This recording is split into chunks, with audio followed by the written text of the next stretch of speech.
I'm John Little of OmegaShock.com, and this is the Weekend SHOCKCAST for Saturday, June 14th, 2014. The idea that a nuclear attack could destroy America is not new. We've all feared such an event, and our parents even gave thought to preparing for it. And 3 years ago, the possibility of an EMP attack was what inspired the creation of this website. What sends chills up my spine is the idea that America is the seventh head that will become the eighth, and the beast. What a completely shocking idea.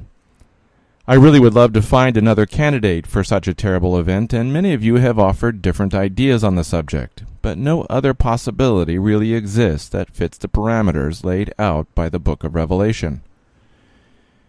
Please remember that our thoughts on the identity of the seventh head are constrained by Scripture. The seventh head must be one that continues only for a short time. Also, it must not have fallen. Revelation 13 speaks of a head that receives a deadly wound. That term, deadly wound, is interesting. It means that the entity with this wound doesn't die, but it will die if not treated. You might even make the case that it is not possible to treat, that death is inevitable. But a deadly wound does not mean that the entity is dead. It just means that it is going to die.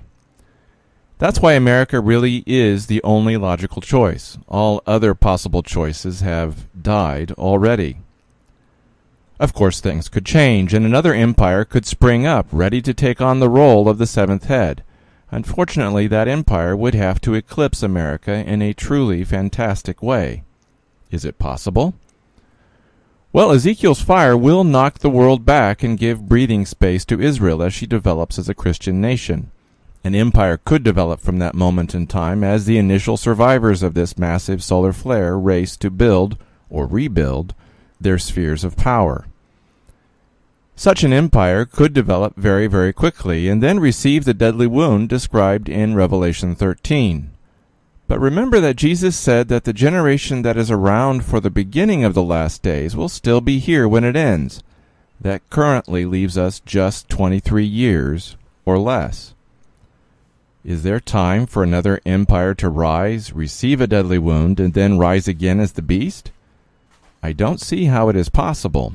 But my inability to see does not keep reality from happening, so we'll see what happens. And yes, we really will see it. The fact that we will see these things happen means that you must prepare, and that means preparing for the worst-case scenario. You do not have the luxury of choosing how the future will play out. You can ignore reality, but you cannot ignore the consequences of ignoring reality. Ayn Rand. Of course, poor Ayn ignored the reality of Jesus Christ and now knows the consequences. Whether we like it or not, massive and catastrophic destruction is coming to America. Your best choice is to get out of the way of this destruction by leaving America. Some of you cannot do that, so let me urge you to move to the safest possible areas, like the American Redoubt. If you cannot move there, at least get as far from the largest cities as you can. If you cannot do even that, well, it's true that we all need to pray. This really is going to be the most difficult moment in all of human history. It boggles the mind to think that even this will be eclipsed by the tribulation. Are you going to be ready for this? So, what did we talk about this week? This week we talked about an upgrade to the server where OmegaShock.com lives, and the awful events that precede the coming of Ezekiel's fire. The fact of the looming fall of the American empire means that some form of nuclear war is a complete certainty, and it is clear that America is itching to pull the trigger. And yes, America really has communicated a desire to use nuclear weapons, and that will have motivated Russia and China to find ways to stop America from destroying them. Unfortunately, that means the destruction of America and the rise of the beast from her ashes. So let's talk about that. On Tuesday, it was a new, faster OmegaShock. OmegaShock.com has been up and down for the last couple of days because I've been transferring this site to another server.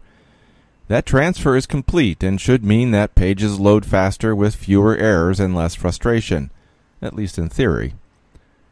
This is already the second upgrade for this website in less than 6 months, and I am deeply grateful to all of the loyal readers who made this upgrade necessary. You guys are awesome.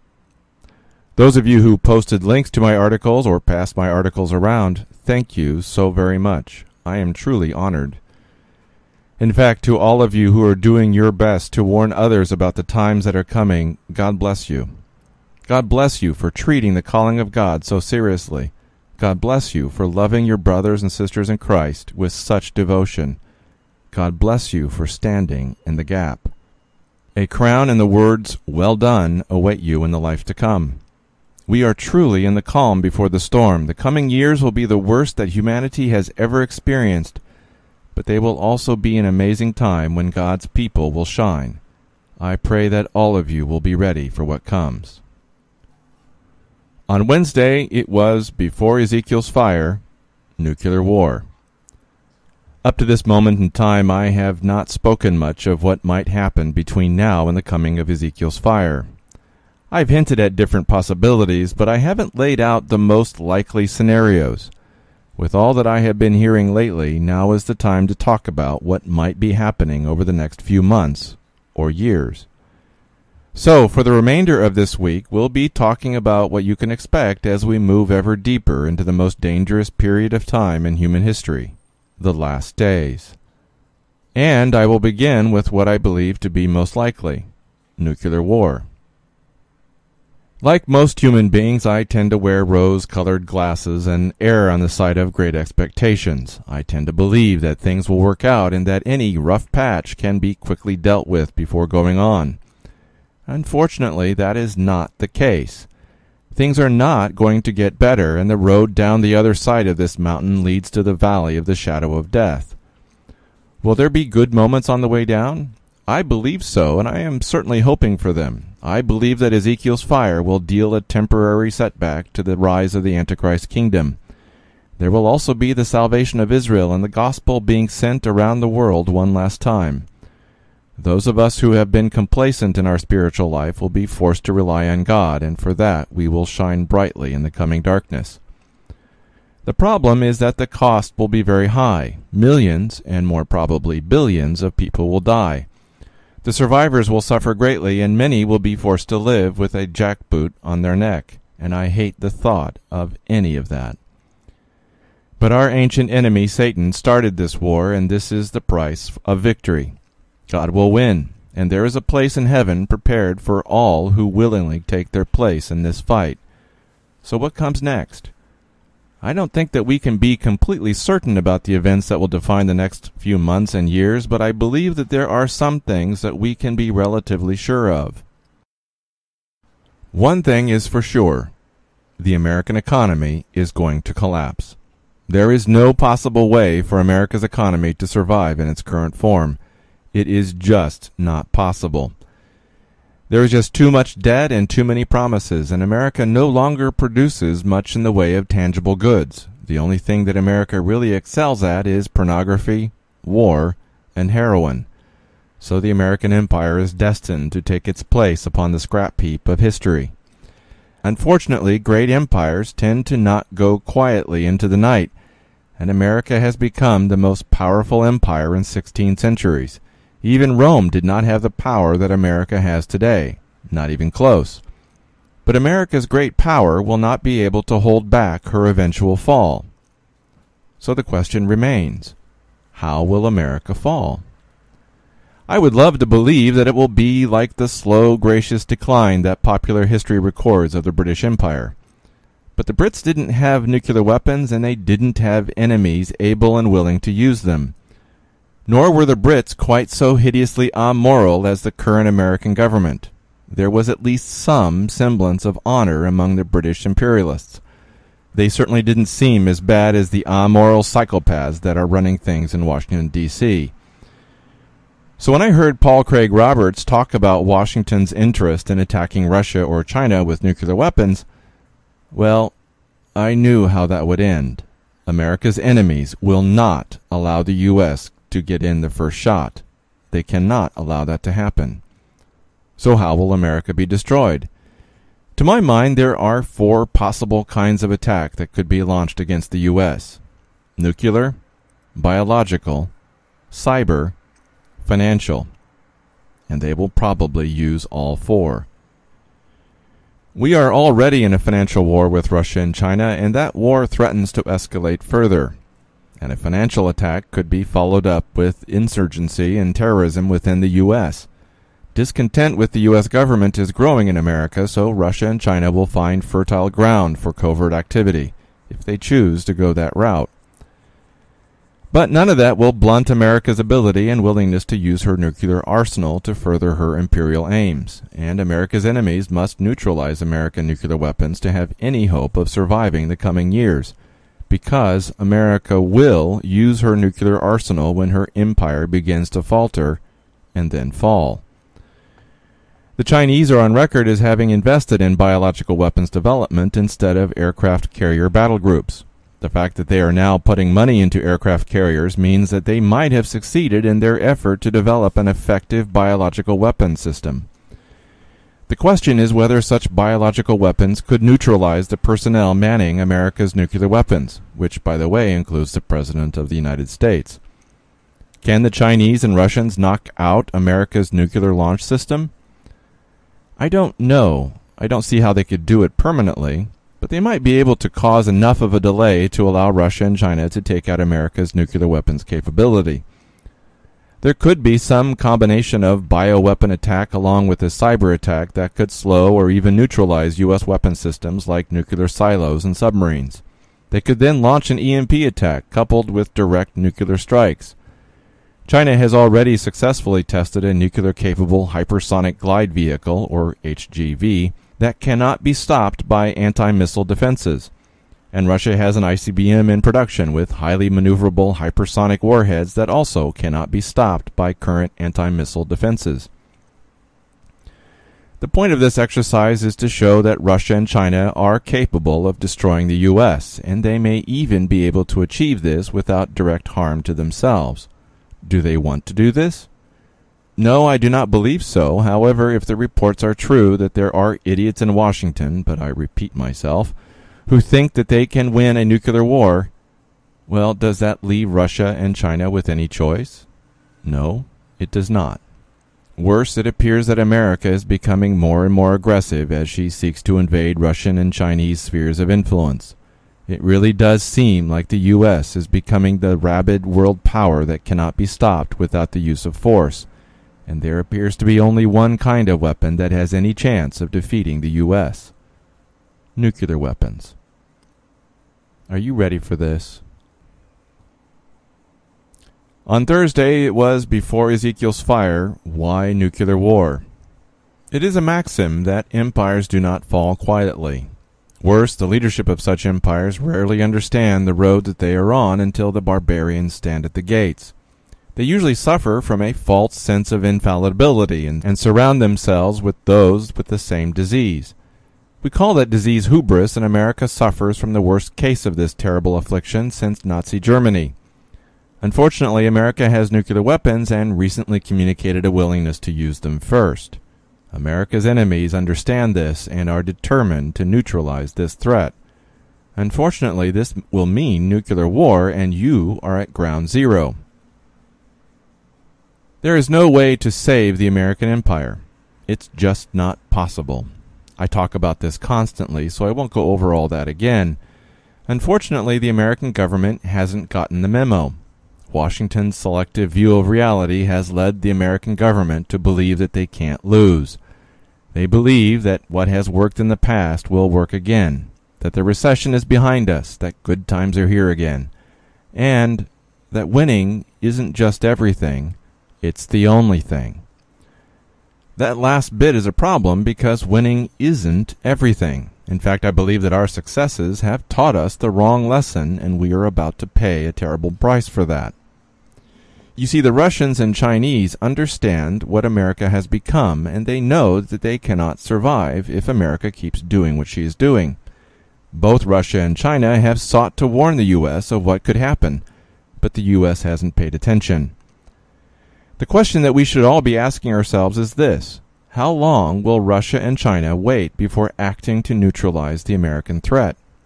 That is a good question, but we have some clues as to an answer. There are two red lines that Russia has said repeatedly that the American empire will not be allowed to cross: Ukraine and Syria.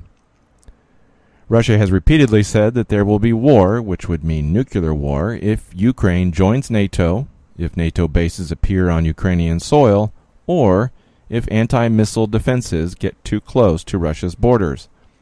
The U.S. and NATO appear to be treating that threat with some seriousness, which is why they've been more covert in their foolish actions in Kiev. In fact, I'm considering the idea that what is happening in Ukraine is a feint. While our attention is directed towards Kiev, as well as Crimea and the possibility of civil war, we are not focusing on a much bigger prize: Syria. Russia needs Syria and has threatened the use of nuclear weapons several times to defend her interests there. When the Israeli army was about to reach the city of Damascus in 1967 and 1973, Russia threatened nuclear war, and there is reason to believe that Russia still views Syria as a vital part of Russian interests. The Russian naval base at the Syrian port of Tartus is still of interest to the Russians, especially as natural gas production from the Mediterranean comes online. They also want to be able to protect an even more important development: the natural gas pipeline from Iran to Syria. Don't you find it interesting that the Syrian civil war broke out as negotiations for the Iran-Iraq-Syrian natural gas pipeline were nearing agreement? Yeah, I find it interesting too, and I'm not the only one. The Russian natural gas giant Gazprom is a key part of this deal, so Russia wants that pipeline completed. The natural gas that flows through Iraq and Syria will be sold to Europe, and Gazprom has a big part of any profits. America and Turkey want the deal stopped. Turkey feels cut out of this lucrative deal, so it has been feeding the conflict in Syria. The U.S. wants to protect the petrodollar and the role that America plays in the Persian Gulf. And the average Syrian? Nobody asked them. Don't be silly. The point is that the United States still has her sights on Syria. The U.S. has been funneling sophisticated weapons to the Syrian rebels, and I believe that the U.S. will eventually win the conflict in Syria. There have been indications that the CIA and Saudi intelligence might be getting ready for another attempt at a false flag operation that would give Obama the excuse to use overwhelming force to squash the Syrian regime in Damascus. If the rumors are true that the Saudis are about to give up on the United States and maybe let the petrodollar die, well, America wouldn't want that to happen, so that would hasten efforts by the U.S. to destroy the Assad regime in Syria. And if the U.S. succeeds in destroying Damascus, the U.S. will have crossed a huge red line for Russia. Putin will suddenly have no secure access to the Mediterranean, and he will have no influence on natural gas flowing into Europe from in and around the Mediterranean. And one more American flag will stand where a Russian one once stood. The noose that America would have been drawing around Russia would feel much, much tighter. Russia may even find her Black Sea fleet bottled up in Crimea. That will cause Russia to finally resort to the nuclear option, if she hasn't already decided to do so. By this time, America will have been making open and direct threats to Russia and her interests abroad. Also, as America teeters over the financial abyss, the U.S. will seek for ways to shift the blame to convenient targets like Moscow. As the rhetoric heats up and the U.S. military takes on a more aggressive posture, Russia will feel that she has no other options left, except the one that she does not want to use. Now, for those of you who remain unconvinced, let me ask you a question. Have you ever wondered why the U.S. does nothing to protect Israel as Gog and Magog comes down in Ezekiel 38 and 39? The answer is that the U.S. can't. The American government hates Israel, especially the U.S. State Department. But the U.S. defends Israel because she controls the most vital bit of real estate in the Middle East. If Israel didn't exist, America would need to create something like Israel to stabilize the region. That's why America would never allow Gog and Magog to invade the Middle East. Never. This means that there are only two possibilities. Either America will have suffered a catastrophic collapse so huge that it neutralizes her military, or America has been destroyed. Let me put this another way. With what we've been hearing about America's plan to nuke her enemies, with what Revelation 13 says about the deadly wound, with the dreams and visions that many brothers and sisters have had about a nuclear attack upon America, with the well-deserved wrath from God that the U.S. is bringing down upon herself because of her terrible sins, I don't see how a lack of involvement can be anything else than a sign that America has been destroyed by a nuclear attack. Unless God can show us a different conclusion, I believe that it is our duty to prepare for such an event and to warn others that this is coming. Listen to what Steve Quayle said in a short interview at the Whitestone Remnant Conference. You can see the video on the article. Please, everyone, prepare for what is coming. Yes, I believe that this includes nuclear war. Are you ready for this? On Friday, it was before Ezekiel's fire, prophecy of nuclear war. We are 47 years into the last days, which means that there isn't much time left for other players to take the stage as we see prophecy coming to fulfillment. The sixth head of Revelation 17, the Roman Empire, has fallen, and the seventh head has arisen. Furthermore, good and sincere men and women of God have come forward with dreams and visions that must be treated seriously. And let's not forget that if God would destroy Israel in the Old Testament for her sins, what do you think that the Lord will do to us who claim Him for ourselves and do worse? I don't think I need to answer that, and this means that everyone in America sits at ground zero. By the way, I apologize for how long this is, but it's all important. All of it. Yesterday I talked about nuclear war as the single most logical outcome for our current situation. America is spoiling for a fight, and her opponents know that there is really only one thing that gives them any chance of success: nuclear weapons. Until just a few years ago, China has taken a passive stance, relying on her ability to launch a retaliation strike should America or Russia attack her. Unfortunately, Russia cannot afford to be so sanguine. Russia's military is quite weak in terms of ground forces, and her air force isn't strong enough to do more than defend her borders. And her navy, well, it just doesn't have that much of a punch. All of that explains why Russia's nuclear forces have been well cared for and modernized. And this reliance on nuclear weapons also means that any existential threat will require the use of nuclear weapons. And an existential threat from the U.S. would require lots of nuclear weapons. And yes, I do know that Russia's military is modernizing, but it will take years, even decades, before she can defeat the U.S. on the conventional battlefield. Will Russia be hurt in a nuclear attack on the U.S.? Absolutely yes. Even if America is unable to launch a counterstrike, the radioactivity from such an attack will threaten Russia as well as the rest of the world. But this harm is preferable to certain death. So when the situation arrives where Russia feels that she must choose, she will not hesitate. And I believe that it is becoming clearer that this moment of choice is coming soon. More importantly, I believe that the Bible speaks of this situation. When John was experiencing his vision, an angel talked to him about the identity of the 7 heads of the beast. The angel says this, quote, "And here is the mind which hath wisdom. The 7 heads are 7 mountains, on which the woman sitteth. And there are 7 kings, 5 are fallen, and 1 is, and the other is not yet come. And when he cometh, he must continue a short space.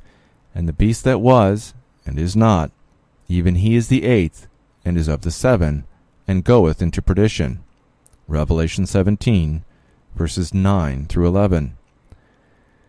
By the way, whenever you have a passage that starts with, "And here is the mind which hath wisdom," that is a sign that you have a difficult conundrum to unravel. So let's get to the unraveling of this intricate and difficult problem.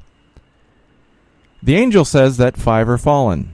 This means that up to the point of John's perception, 5 of the heads have fallen and 1 stands, i.e., 1 is. Here is the problem that you face when trying to figure all of this out. If you choose to think that these 7 mountains are continents, well, you have a problem, because we have yet to see 5 continents destroyed. If they are people, you have an even more difficult problem. You have no way of identifying these people. No one knows who these people are, no one, which would make this prophecy worthless, which it most certainly isn't. If they are empires, well, that makes far more sense, and the 6th head, Rome, was alive and well at the time that John wrote the book of Revelation. But this raises an interesting question. Who is the 7th head? It can only be the Euro-American Empire with the latest incarnation of that empire, America. And I may have gone too far in my interpretation by placing Euro at the beginning of its name. Why? Because the 7th head rules for only a short time, or continuous short space, before it is destroyed and resurrected. What empire can you think of that has become the most powerful empire in the history of the world while having existed for just a very, very short time? There is only one candidate for that position, the American Empire.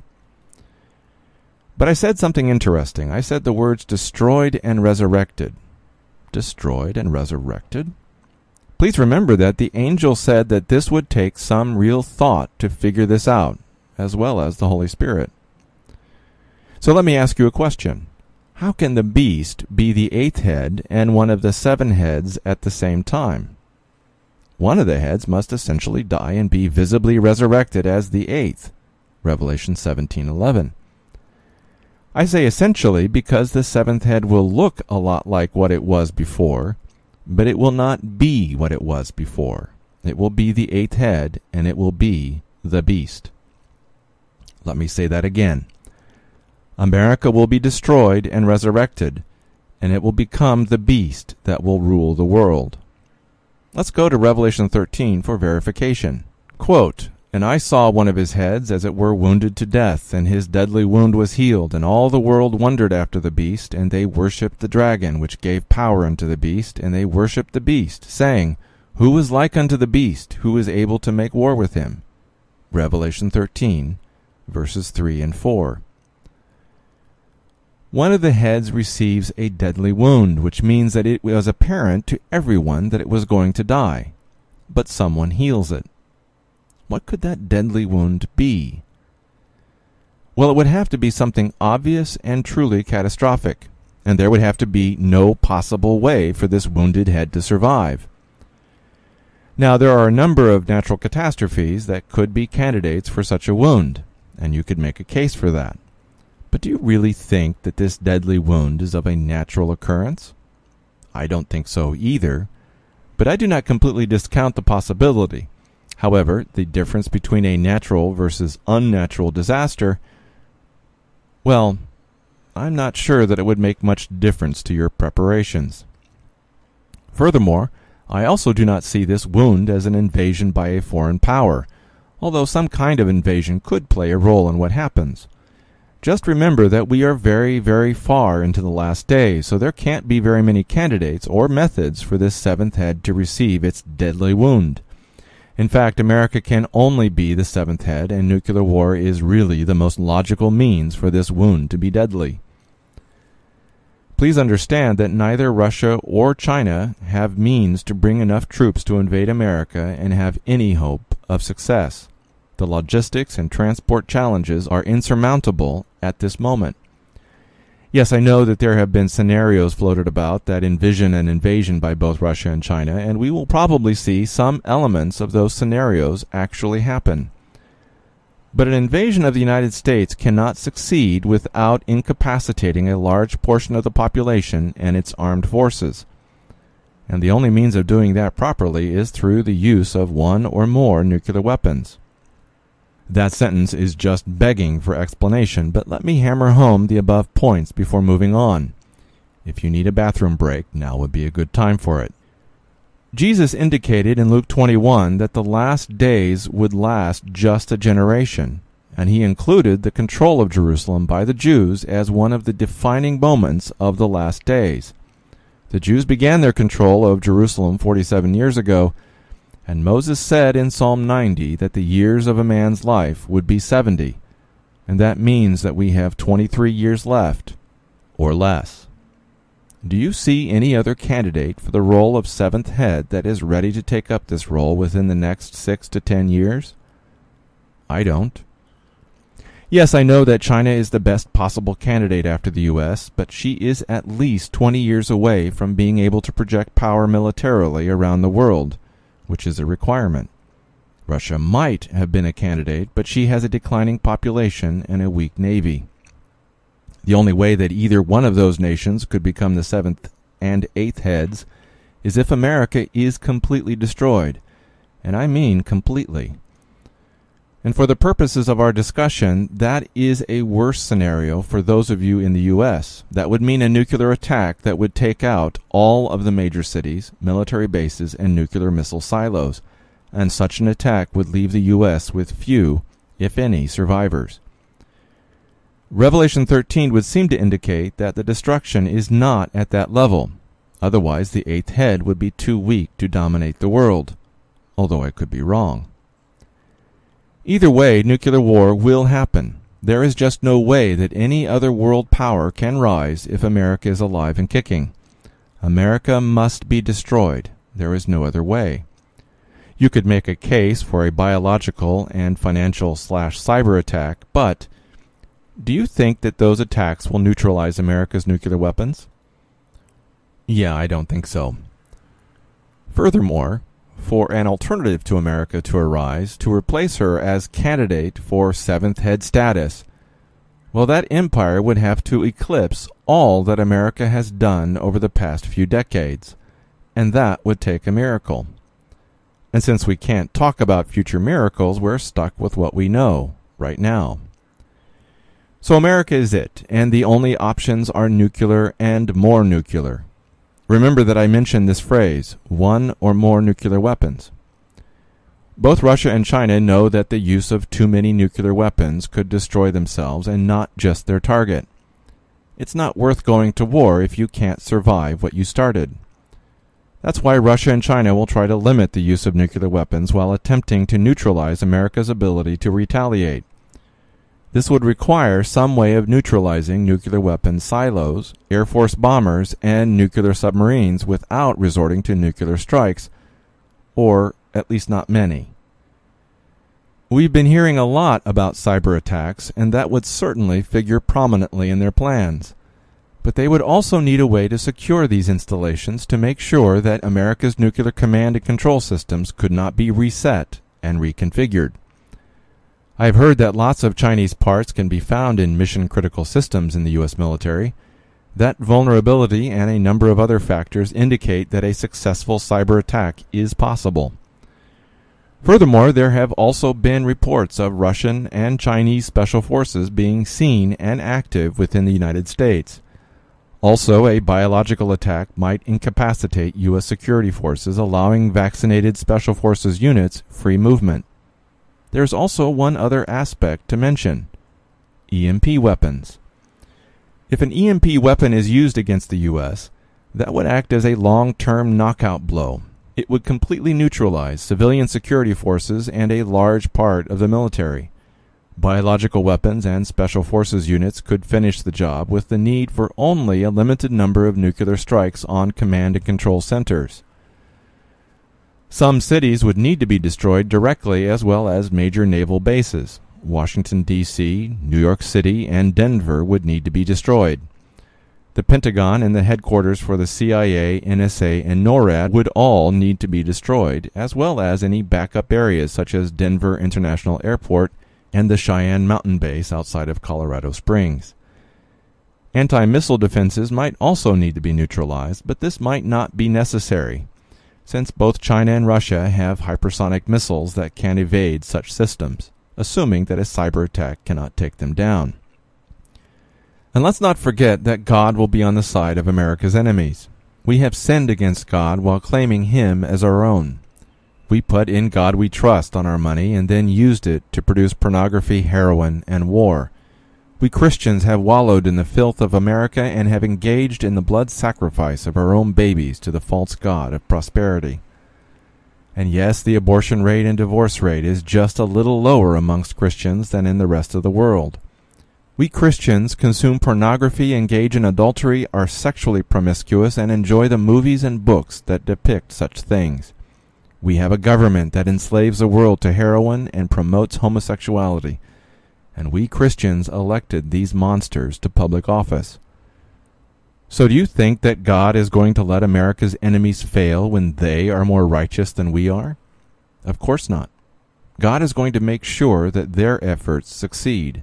As Jeremiah said in chapter 37, quote, "Though ye had smitten the whole army of the Chaldeans that fight against you, and there remained but wounded men among them, yet should they rise up every man in his tent and burn this city with fire." Jeremiah 37, verse 10. If God would do that to Jerusalem, the one place on earth that he loves most, what do you think that he will do to us, who have twisted the words of God, polluted his name, and prostituted ourselves to the world? The good news is that the Chinese and Russians do not wish to destroy themselves along with us, and that means a limited strike and places of safety for those who pay attention. I listened to Henry Groover and Steve Quayle on the Hagman and Hagman show recently, and what they said you need to hear, and I provide a link in my article. Please listen to at least the first hour. Henry covers his most important prophecies in that hour. But if you have the time, listen to the other two. Henry Groover is a profound man of God and a truly humble man who loves the Lord, and Steve Quayle is no slouch either. Just as important, what he says dovetails with what I have been saying until now. If what I've been saying makes sense, then you need to listen to what Henry Groover is saying. Henry isn't the only one talking about this, and I have heard many other voices from humble men and women who have said the same thing. It makes me sick to think that all of this is coming, and that America will become the beast of Revelation, the eighth head. But the fact that we hate this idea shouldn't keep us from preparing for it. Time is running out, and there are few options left. Get out if you can. Prepare for the worst, wherever you are. Are you ready for this? That's a link. Do more than just think about it. This has been the Weekend Shockcast for Saturday, June 14th, 2014. I'm John Little of OmegaShock.com. Have a good weekend.